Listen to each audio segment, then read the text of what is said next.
Isang mapagpalang araw po sa inyong lahat at ito na naman ang aming kasamang napakalupit na napakapugit, napakapagmahal. Si Sir Chief Auto Mechanic kasama si Buddy. Sasamahan ko sila mga buddy, sasama ko sa kanila. Airport taxi. Kasi bibili si Buddy ng airport taxi.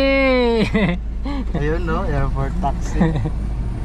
So titignan namin mga buddy. So hindi yan magiging Saan ang way natin? Ayun, wait lang, tingnan natin muna pala.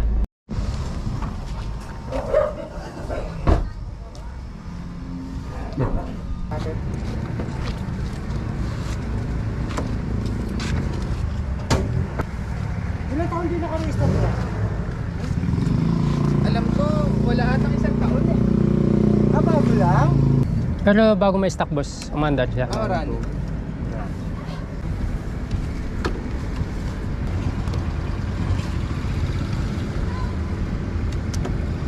Parang susi. Okay. Yun, umandar na mga buddy. Maraming gagawin. Alright mga buddy, so yun, ang saya lang mga buddy at ito naiuwi na namin ni Sir Chief si Alto. So yan, ang ating magiging kabsa at bagong kabsa. So thank you so much talaga. Ang lubit ni Sir Chief, si Sir Chief yung ano, tiwala ako kay Sir Chief kasi Sir Chief yung tumingin lahat-lahat mga buddy. Kaya ito na, naiuwi na namin. So marami pang babaguhin dito mga buddy, katulad ng bubuhay namin yung aircon kasi walang aircon. Tapos syempre yung mga ibang katulad ng handle, ng hawakan, ng lock, mga motor hindi pa gumagana, pero overall naman okay naman yung takbo niya. Alright, samahan niyo po kami mga buddy pauwi. Kasama namin si Buddy, ayan si Buddy Ton. Syempre Babalik tayo doon.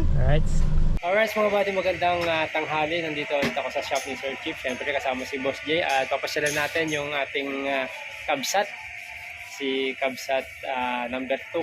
Ayan.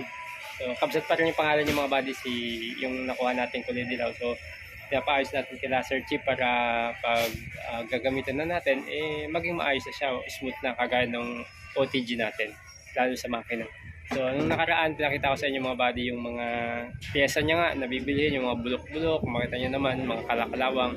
So, papakita ko sa inyo ngayon mga buddy kung ano yung ginawa nila dun sa makina at kung ano na yung itsura.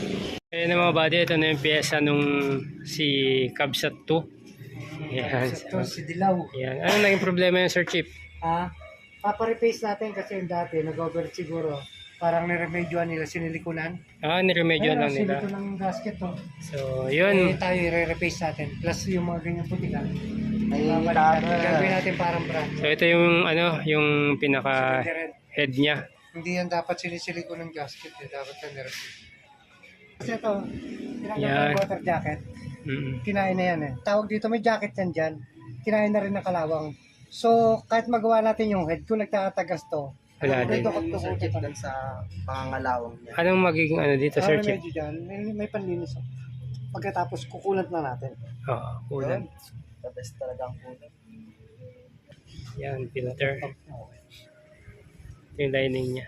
Yan yung piston niya. Gana pa water pump na sa Itong throttle na to. throttle. Tangkin tabi natin. Ayusin natin. Total body. Pati ni... Pero ito, Sir Chief, okay pa to. Okay pa yan.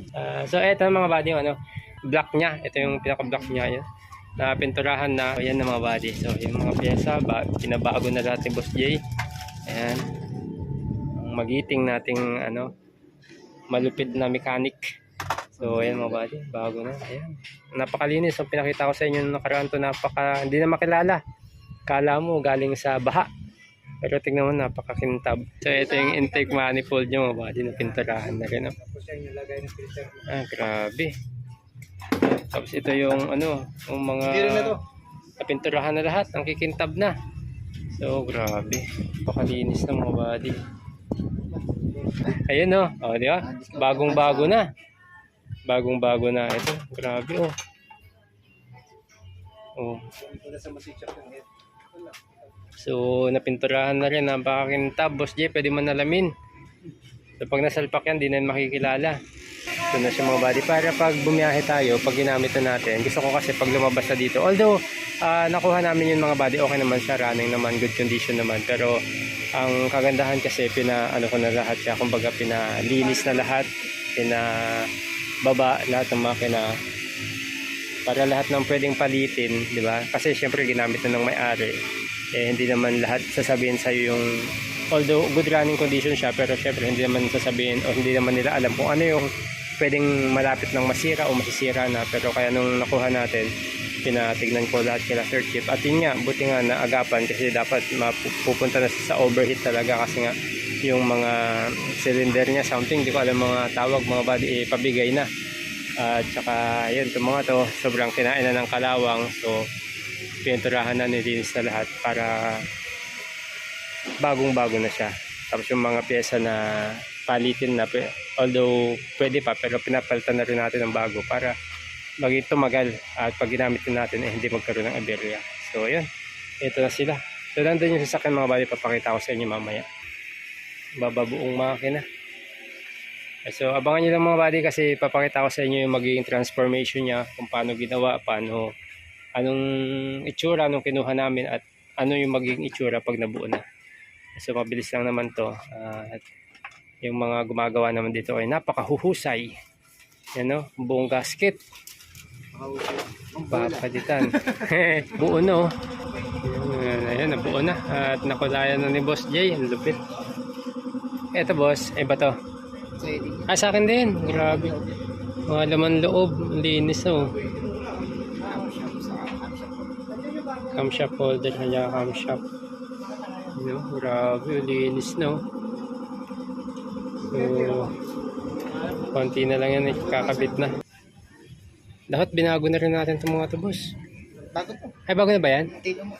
Oo, tama. Para wala tayong kakaba-kaba. Sigurado. Oo. So, ayun na. Buo na. Tapos, ito yung intake, no? Intake manifold. Intake manifold. Ay, yung bag cover. Dito na. Ang ganda.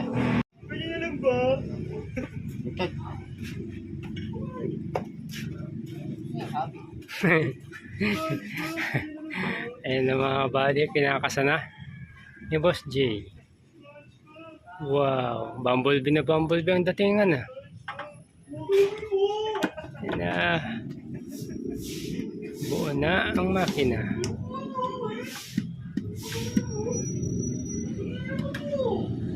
Alright.